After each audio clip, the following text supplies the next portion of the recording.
పంచతంత్రం, మిత్ర సంప్రాప్తి లేదా మిత్రలాభం.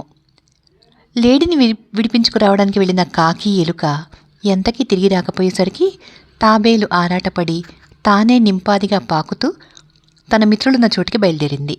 తాబేలు రావడం చూసి కాకి కంగారు పడింది. వేటగాడు వస్తే కాకి ఎగిరిపోగలదు, ఎలుక ఏ కలుగులోనో దూరిపోగలదు, లేడి పారిపోగలదు. కానీ తాబేలు వాడి నుంచి ఎలా తప్పించుకుంటుంది? నువ్వు ఎందుకు వచ్చావు? వెంటనే వేటగాడు ఇక్కడికి తిరిగి రాకముందే త్వరగా వెళ్ళిపో అన్నది కాకి తాబేలుతో. నేనేం చేయను, లేడీ ఆపదలో ఉంది, మీరిద్దరూ ఎంతకీ రాకపోతిరి, నేను నిలవలేక వచ్చేశాను అన్నది తాబేలు. వాళ్ళు ఇలా మాట్లాడుకుంటుండగానే వేటగాడు వస్తుండడం కాకి చూసి గట్టిగా అరిచింది. ఎలుక చప్పున లేడి బంధాలు కొరికేసింది.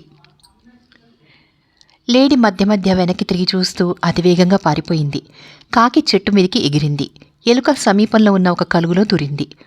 లేడి తప్పించుకుపోయినందుకు బాధపడుతున్న వేటగాడు తాబేలును చూసి సంతోషించి దాన్ని పట్టుకుని దర్భగడ్డితో దాన్ని తన విల్లుకు కట్టి ఇంటికి బయలుదేరాడు.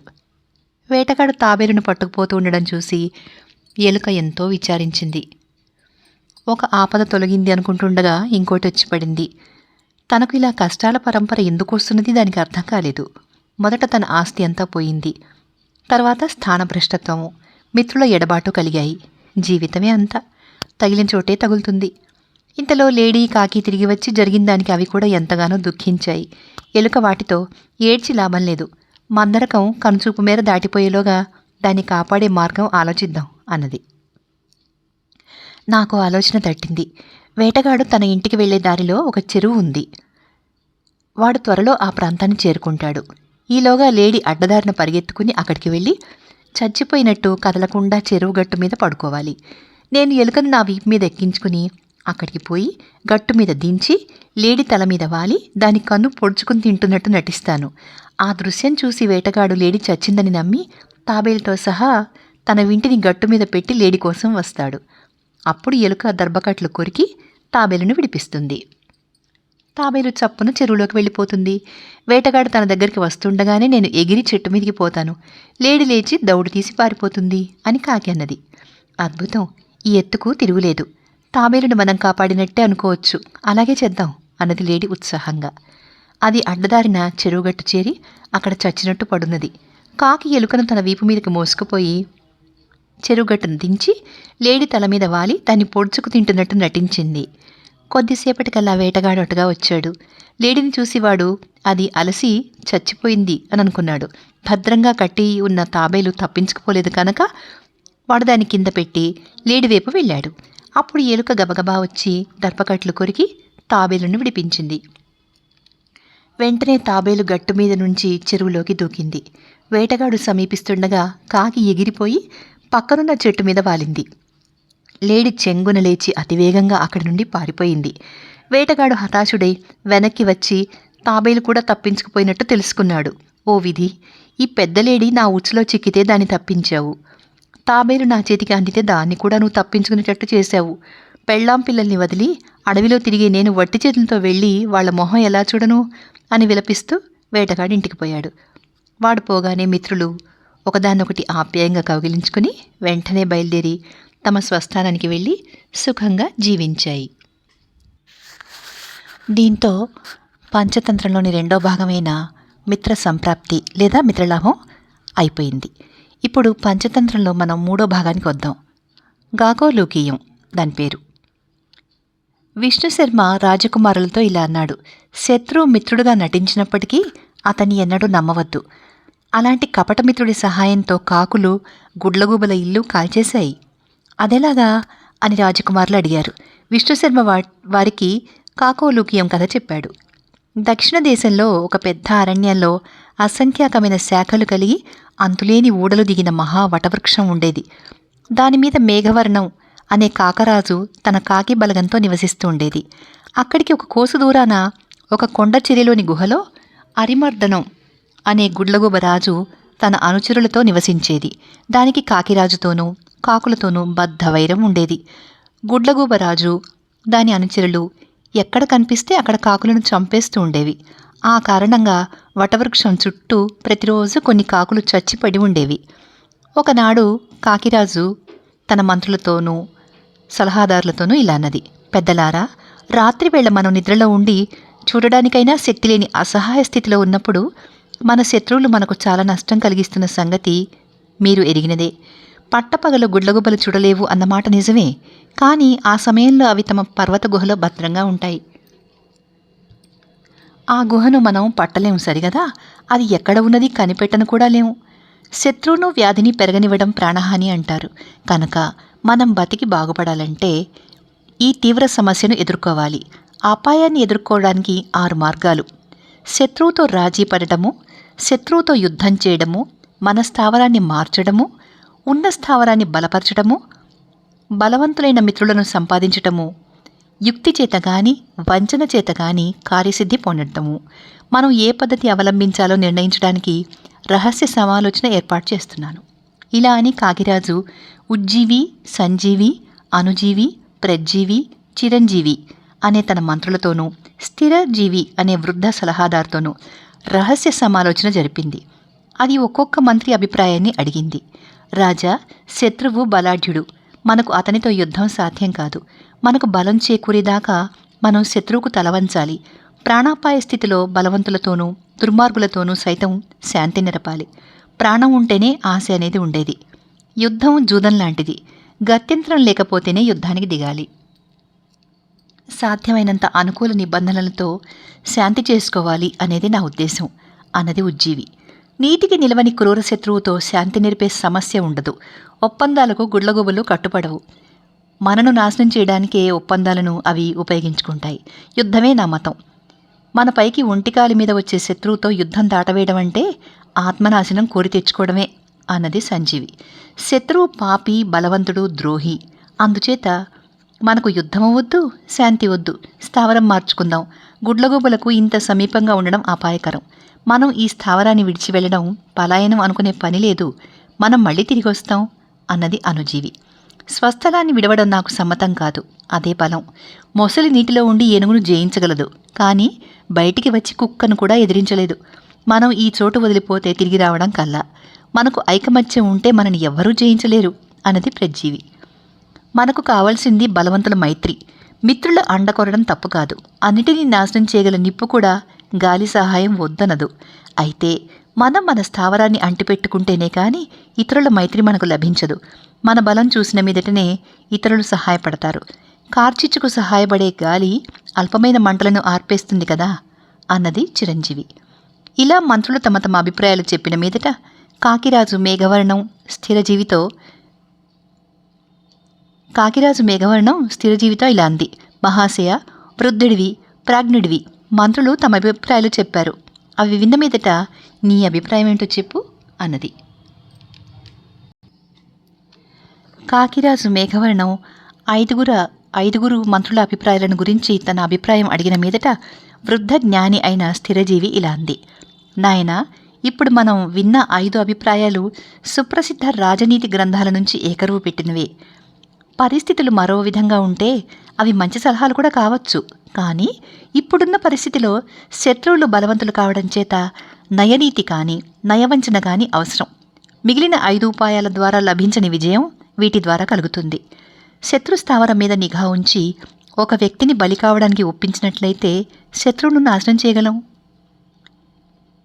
నాయనగారు, కాకులకు గుడ్లగొబ్బలకు మధ్య ఈ గర్భశత్రుత్వం ఏర్పడడానికి కారణమేమిటి అని మేఘవర్ణం అడిగింది. స్థిరజీవి ఆ కథ ఇలా చెప్పింది.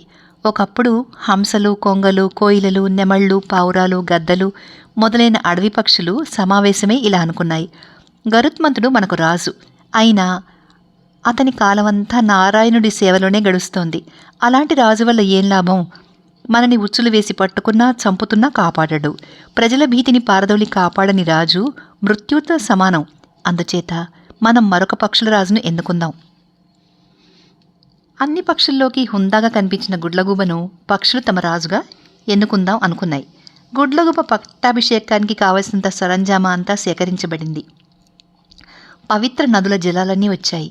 సింహాసనం సిద్ధం చేసి దానిమీద పులి చర్మం కప్పారు. బ్రాహ్మణులకు ఇవ్వవలసిన దక్షిణ పోగు చేశారు. పక్షులు స్తోత్రపాఠాలు పాడాయి. బ్రాహ్మణులు వేదపఠనం చేశారు. హారతి కర్పూరం వెలిగించి చుట్టూ తిప్పారు. మంగళ వాయిద్యాలు మోగాయి. గుడ్లగూబ దాని పెద్ద భార్య సింహాసనం మీద కూర్చున్నాయి. అభిషేకం జరగబోతుండగా కర్కశమైన కాకి అరుపు వినిపించింది. కాకి అప్పుడే వచ్చింది. ఈ పక్షులన్నీ ఇక్కడ చేరాయేమిటి? ఏమిటి పండగ అనుకుంది కాకి. కాకిని చూసిన మిగిలిన పక్షులలో కాకి తెలివిగలది. మనుషులలో మంగలి, 4 కాళ్ల జంతువులలో గుంటనక్క, సన్యాసులలో శ్వేతాంబరులు తెలివిగలవాళ్లు. అందుచేత రాజును ఎన్నుకోవటం గురించి మనం కాకి అభిప్రాయం తెలుసుకోవాలి అనుకున్నాయి. ఈ లోపల కాకి పక్షులను చేరి, ఈ సమావేశం ఏమిటి? ఏదో ఉత్సవం జరుగుతున్నట్టుంది అని అడిగింది. అవి ఇలా అన్నాయి, చూడు, ఇప్పుడు పక్షులకు రాజు లేడు, అందుచేత పక్షులన్నీ చేరి గుడ్లగూబను రాజుగా ఎన్నుకొని ఈరోజు పట్టాభిషేకం అనుకున్నాయి. నీ ఉద్దేశం ఏమిటి? సమయానికి వచ్చావు. కాకి నవ్వి, హంస, నెమలి, కోయిల, చిలుక లాంటి గొప్ప గొప్ప పక్షులు ఎంతో జ్ఞానం కలవి ఉండగా ఈ భయంకరమైన పక్షిని, అందులోనూ పగలు చూపు ఆననిదాన్ని ఎలా ఎన్నుకున్నారు? ఈ నిర్ణయం సరికాదు, నేను ఒప్పను అని ఇంకా ఇలా అంది. ఈ గుడ్లగూబకు ముక్కు వంకర, కళ్ళు మెల్ల, చూడ్డానికి ఉత్తప్పుడే భయంకరంగానూ అసహ్యంగానూ ఉంటుంది. ఇక కోపం వస్తే ఎలా ఉంటుందో ఆలోచించండి. ఈ గుడ్లగూబను రాజుగా పెట్టుకుని మనం ఏం బాగుపడతాం?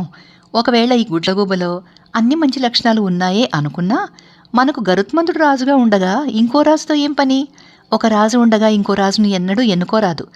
ఒక రాజు కిందనే రాజ్యం బాగుపడుతుంది. అనేక మంది రాజులు నాశనానికి దారితీస్తారు. గరుత్మంతుడి పేరు వింటేనే మీ శత్రువులు పారిపోతారు. గొప్పవాడి పేరు చెబితేనే దుర్మార్గులు వణికిపోతారు. గొప్పవాళ్ల పేరు ఉచ్చరిస్తేనే విజయం లభిస్తుంది.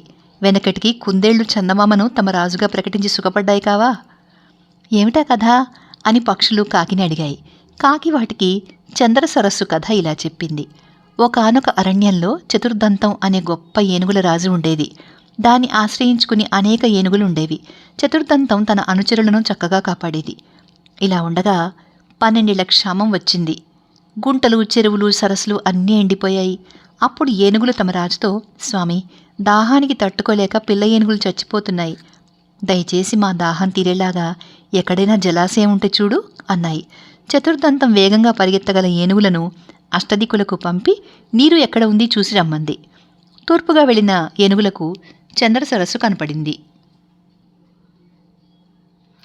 చంద్ర సరస్సులో పుష్కలంగా నీరుంది. ఎడతెగక ప్రవహించే జల ఒకటి అందులో ఉంది. దాన్ని సమీపించే మార్గంలో అనేక మంది మునులు తపస్సు చేసుకుంటున్నారు. అక్కడ అసంఖ్యాకమైన హంసలు, పావురాళ్ళు, బాతులు, కొంగలు ఉన్నాయి. దాని ఒడ్డున రకరకాల మహావృక్షాలుండి వాటి కొమ్మలు నీటి మీదికి వంగి ఉన్నాయి. ఆ చెట్లకు పూతీగలు అల్లుకుని సువాసనలు వెదజల్లుతున్నాయి. ఆ పూల కోసం వచ్చిన తుమ్మెదల దండు ఝంకారం చేస్తోంది. నీటిలో పెద్ద పెద్ద కెరటాలు లేచి నురుగు తెప్పిస్తున్నాయి. సరస్సులో ఎర్ర తామరలు, తెల్ల తామరలు ప్రకాశిస్తున్నాయి. ఒడ్డున గల దట్టమైన పొదలు సూర్యుడి వేడిని అరికట్టి ఆ ప్రదేశాన్ని చల్లగా ఉంచుతున్నాయి. ఏనుగులు తిరిగి వెళ్లి తమ నాయకుడైన చతుర్దంతానికి ఈ సరస్సు గురించి చెప్పాయి. అప్పుడు చతుర్దంతము, ఇతర ఏనుగులు చంద్ర సరస్సు వద్దకు వచ్చి అన్ని పక్కల నుంచి అందులోకి జొరబడ్డాయి. అవి తమ దాహం తీర్చుకుని చిత్తం వచ్చినట్టు నీటిలో చాలాసేపు ఓలలాడి తమ అరణ్యానికి తిరిగిపోయాయి. సరస్సు ఒడ్డున బొరియలలో అనేక వేల కుందేళ్లు నివసిస్తున్నాయి. ఏనుగులు నీటి కోసం వెర్రిగా పరిగెత్తి రావడంతో వాటి కాళ్ల కింద పడి అనేక వందల కుందేళ్లు చచ్చాయి. అంతకన్నా ఎక్కువ సంఖ్యలో గాయపడ్డాయి. ఏనుగులన్నిటినీ తిరిగి వెళ్ళిపోనిచ్చి చావగా మిగిలిన కుందేళ్లు సమావేశం జరిపి ఇలా అనుకున్నాయి, ఏమిటి కర్తవ్యం? మనకు నాశనం తప్పదు. ఏనుగులు ఈ సరస్సుకు రోజు రాకమానవు. ఎందుకంటే ఈ సరస్సులో తప్ప చుట్టుపక్కల ఎక్కడా నీరు లేదు. అందుచేత మనం సర్వనాశనం కాకుండా ఉండాలంటే ఏనుగులు ఈ సరస్సుకు రాకుండా చేయడానికి ఏదైనా మార్గం ఆలోచించాలి. విజయ అనే ముసలి కుందేలు గాయపడిన కుందేళ్లను, పిల్లలను, భార్యలను పోగొట్టుకున్న కుందేళ్లను చూసి అమితమైన విచారం పొంది, విచారించకండి తమ్ముళ్ళు, మనమే చిహ్నంగా గల చంద్రదేవుడి సహాయంతో నేను పథకం వేస్తాను అన్నది.